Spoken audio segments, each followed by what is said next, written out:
where there is light, shadows lurk, and fear reigns. But by the blade of nights, mankind was given hope. Sorry, I've been wanting to do that for ages.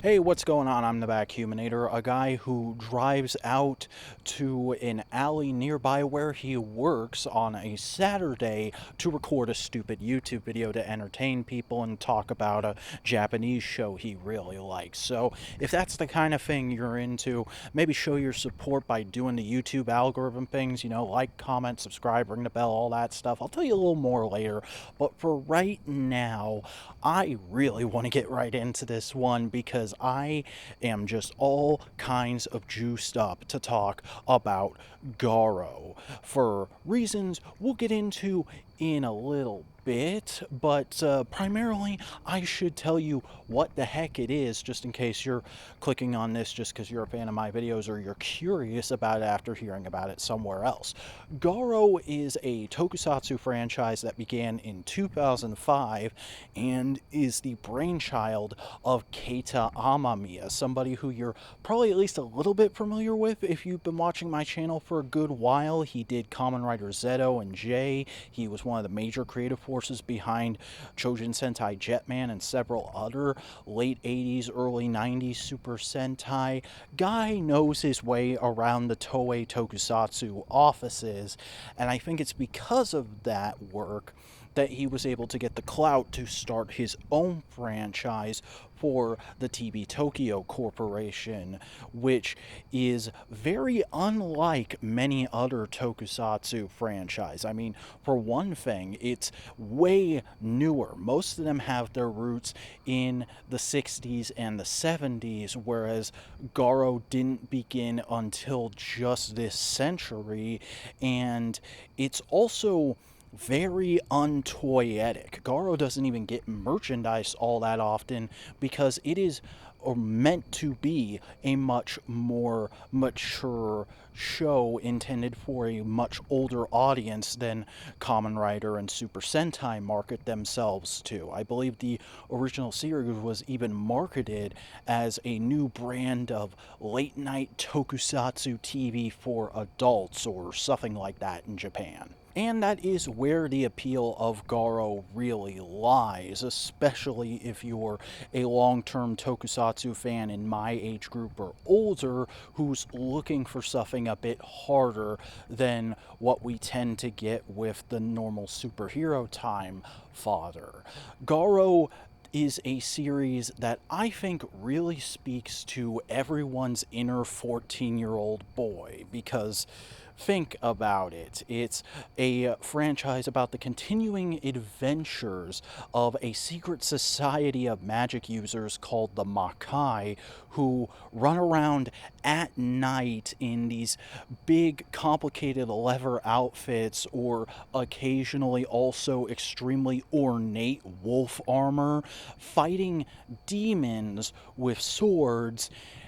And there's a couple of sets of breasts every few episodes. Yeah, that's one of the few drawbacks the entire franchise has, in my opinion, which is that it tries really hard to go for this mature market and to have this tone of old school, classical, almost Byronic heroism. But because that, there's this overwhelming tone of chauvinism that's just kind of ever present in it. And I know, who am I to talk on such things, but if I'm being honest, it does bug me quite a bit that there is an inbuilt rule into the lore of the series that there just aren't female Makai knights because no woman has ever been able to handle the power of the armor or something like that. I don't remember what the exact explanation they give in the first series where they confront that issue, but it's a recurring thing that only men can don the crazy ornate wolf armor and have insane CGI fight scenes with demons. Women are kept to support roles as Makai priests. They still get their own cool outfits, but it is just weird that there's that separation there, especially because we also see men as Makai priests quite often. Now, don't get me wrong, the franchise does still manage to have quite a few badass and interesting female characters throughout its various TV shows, specials, and movies, but it is just a bit of a sticking point that myself and some others have, and you should probably know about before going in, as well as the fact that there just will occasionally be bare female breasts present in the show to lend it that very basic cable, oh, this is for adults because there's boobies in it. But that is the only thing, and if you can get past it, the only other thing that's going to bug a guy like me is, again, the fact that there's not a ton of merchandise, just the occasional SH figure art and insanely expensive sword prop replica. Ugh. That's just kind of the thing with the series. It is very much stuck with the rule of cool to a fault. But if you have that inner 14-year-old white boy mall ninja persona, then it's gonna speak to you on at least that level. And if you can get into it from that point, you'll actually find that there are a number of deep and interesting protagonists. In the first series alone, you have a main hero who's dealing with a lot of generational trauma issues and trying to come out of his shell to the woman he loves. There's said woman he loves who's dealing with her own father issues and potentially depression. And there's a secondary hero who's dealing with his grief and anger over not being able to protect his own family from the monsters he's fighting. Plus, there's all the atmospheric elements to the show, like the fact that most of it takes place at night in locations similar to this, the music going from calming to haunting to pulse-poundingly intense at the drop of a hat, and some of the most impressive sword fight choreography you will find in modern media. Seriously, there are fights in just one-off episodes of these shows that put the entire Pirates of the Caribbean franchise to shame. And then there's the opening and ending songs for every show, which usually start off with a very compelling instrumental piece before transitioning at the halfway point to a jam project song custom commissioned for the series.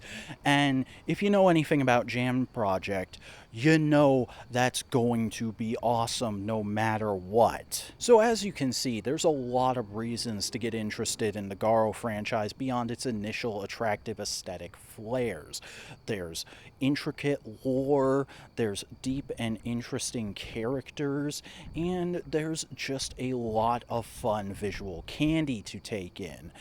But GARO is actually kind of a hard one to recommend because, unlike the other big Tokusatsu franchises, which just have the initial big use special methods hump to get over, there's the fact that there are actually multiple ongoing timelines within the GARO series. You see, when GARO began in 2005 with a 25-episode television series, it was meant to be an ongoing story that was just done in different chapters. The original one is actually referred to as Chapter of the Black Wolf by some people, but because of various production and funding and marketing woes, they had to truncate the next chunk of it into a movie before getting a proper sequel series, and that just kind of continued with Amamiya wanting to do various spin-offs and side projects between mainline series thereafter, and eventually led to actor availability issues coming up and them starting a secondary timeline in 2013 with the series The One Who Shines in the Darkness.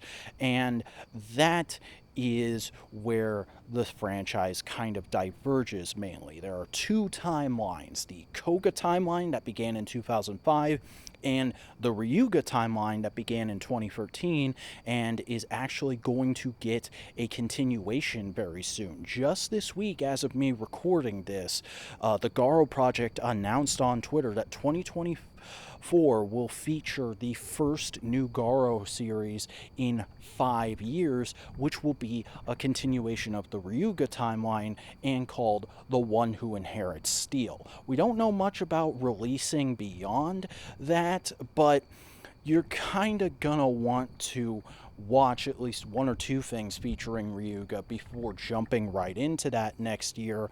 But the Koga timeline also has a lot to offer and tends to be the preferred one amongst hardcore fans because it's got a much more grounded world going on. The Makai are portrayed as much more of a secret society, and its characters just have a deeper and more complex timeline, with one of the final installments in that series even featuring the descendants of Koga and his love interest Karu dealing with problems in the not too distant future. So if I'm being wholly honest, the recency of its beginning plus the fact that there's so much to both timelines kind of makes GARO the only tokusatsu franchise where I'd say you might want to just start from the beginning and work your way forward, especially because the first chunk of the Koga timeline was actually legally released on Blu-ray with subtitles over here a few years ago.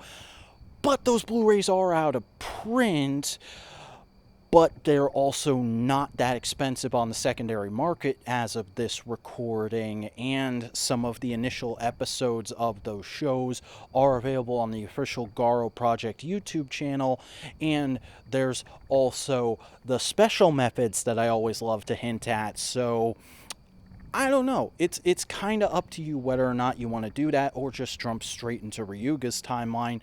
However, if you do that, I will give you the warning that The One Who Shines in the Darkness is actually kind of a shoddy series.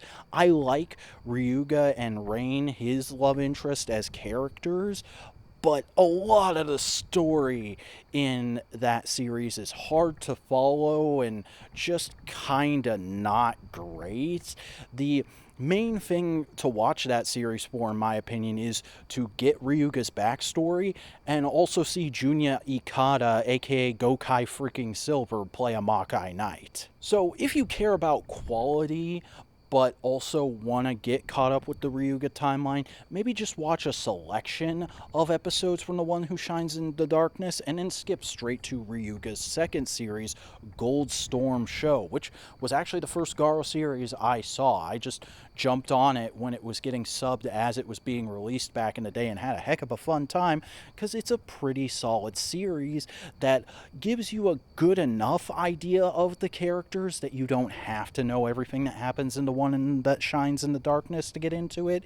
And it also features one of the breakout characters of the franchise getting their debut and backstory, Jinga, the corrupted evil Makai Knight slash demon horror person who is portrayed by Masahiro Inoue, who Tokusatsu fans probably know much better as Kamen Rider Decade. He really steals the show as a fantastic villain in this series, so much so that he got his own movie and spin-off show shortly thereafter. So yeah, that's pretty much everything there is to know and like about GARO. If you don't want to check out the franchise after hearing me say all this, there's not much else I can really offer. Just know I think it's a really good time, and it's a perfectly appropriate show for this time of the year. It's one of the few things that gives me that feeling adult horror fans always tell me they like the genre so much for,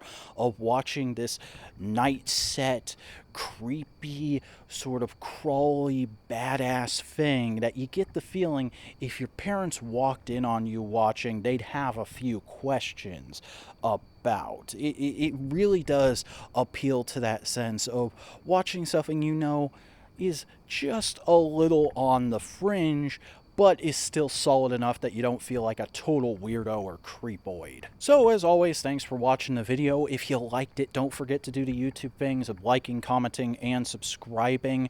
If you got a minute, maybe go over and do that on the Modular Media channel, where I do a weekly Tokusatsu podcast and have been regularly asking for a new GARO show like every 6 months or so since we started it. So part of the reason why this had to happen was that I'd been setting it up so much on that show that I'm a huge GARO fan. If you want to support the channel and see more stuff keep coming at a much more easier living way for me, you can give me money. You can do the Patreon thing. I have one of those. I also got a merch store where you can get this shirt and some other clothes and stuff. I don't know, might be worth your time. But until next time, this is the Vacuuminator reminding you that you never fail until you stop trying. And Keita Amamiya really seems to know that, because Garo's his baby. He spent his whole career building up the clout cachet to make it happen, and he has not left its side since. Even though it's meant having to give really weirdly scary quotes like, oh, we don't make a lot of merchandise for this, so buy this $300 sword replica, so maybe we'll go ahead and make a new show, even though at that point when he gave that quote, the show would have had already been in production for a while. So he was essentially being a cheeky fuck and telling us to shell out money for something for a reason that we didn't really need to. You should have only pre-ordered that thing if you wanted it and could afford it and had space for it. Being a Toku fan's weird sometimes. Later.